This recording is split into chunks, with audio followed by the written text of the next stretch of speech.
Pi is exactly 4, says Dr. Frink, instead of a group of shock scientists, much to a humorous effect on the television show of The Simpsons. Yet the value of pi has had an interesting history, especially inside of law.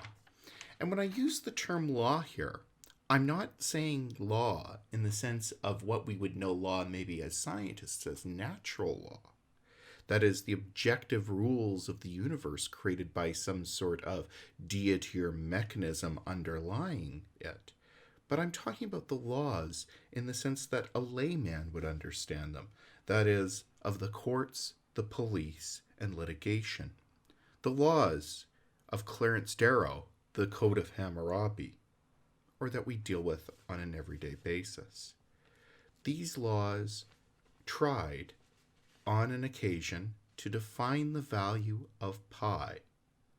And today I'd like to tell you the story of this type of law.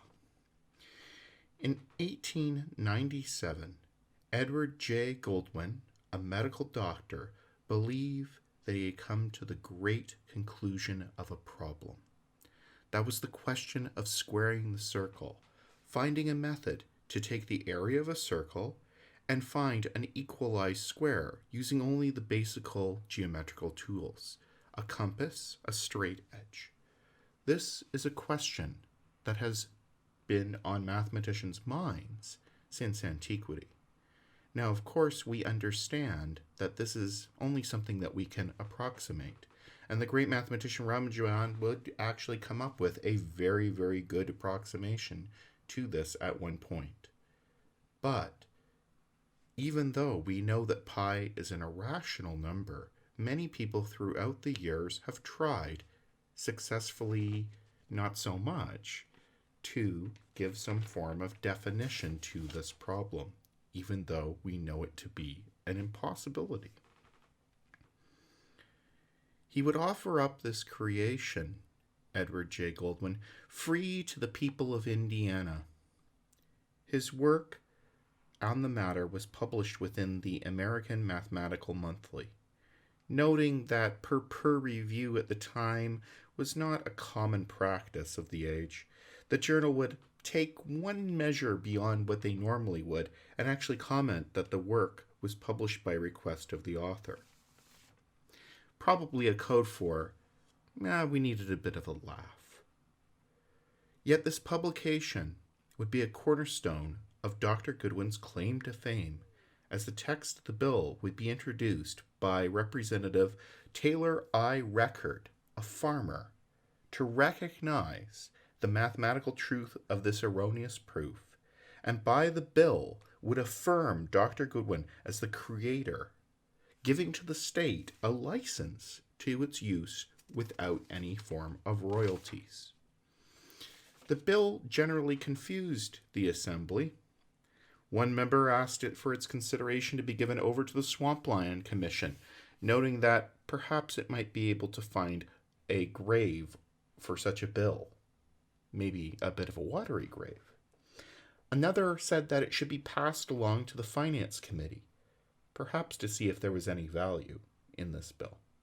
In the end, the Education Committee received the bill, reported out that it should be adopted, and on February 6th of that year, the bill was passed without a single dissenting vote.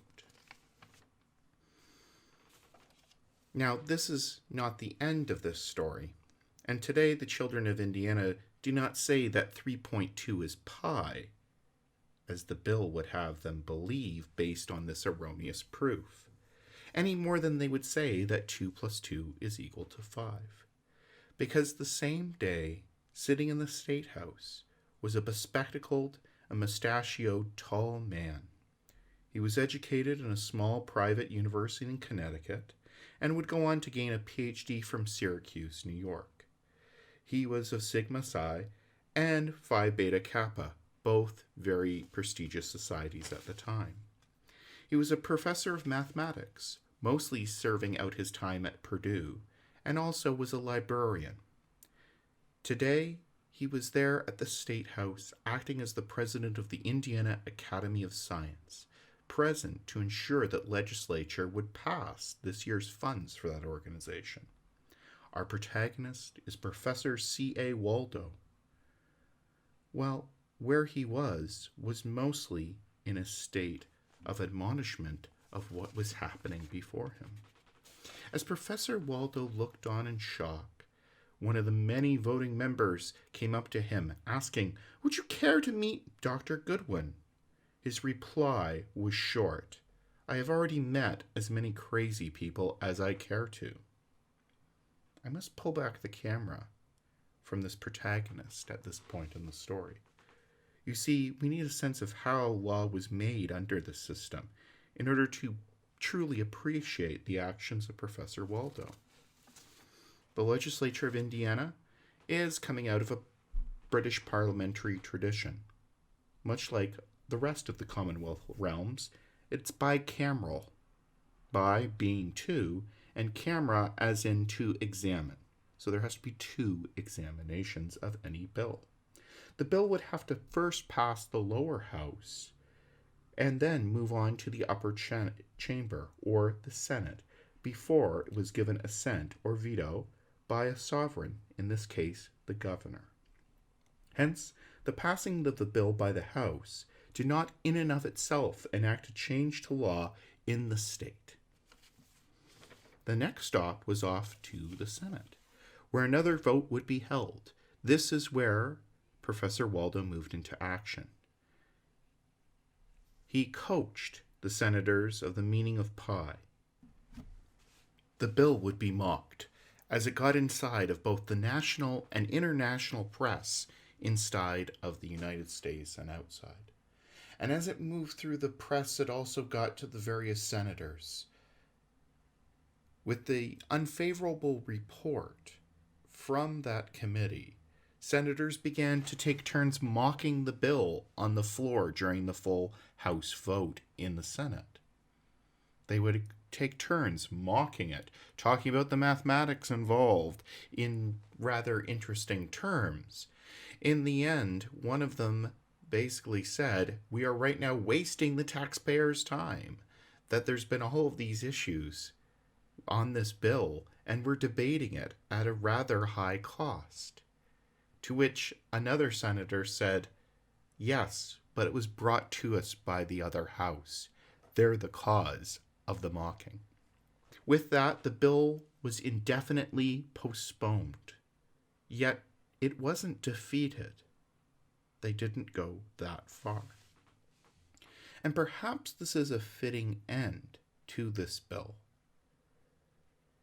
And while I may cast Professor Waldo as our protagonist in this story, I do not believe that Dr. Goodwin was antagonistic by his desires to have this passed. He honestly, as far as anyone could tell, was believing that these actions were correct, much less that his proof was correct. Perhaps this is best seen as a Greek tragedy, the hubris of a man who developed this proof believing himself right, only to be shown wrong in public.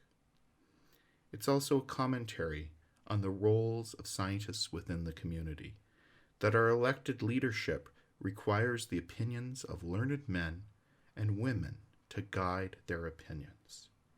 In the end, pi in the state of Indiana remains, and forever will be, irrational. But due to the work of Professor Waldo, the legal system is not. Happy Pi Day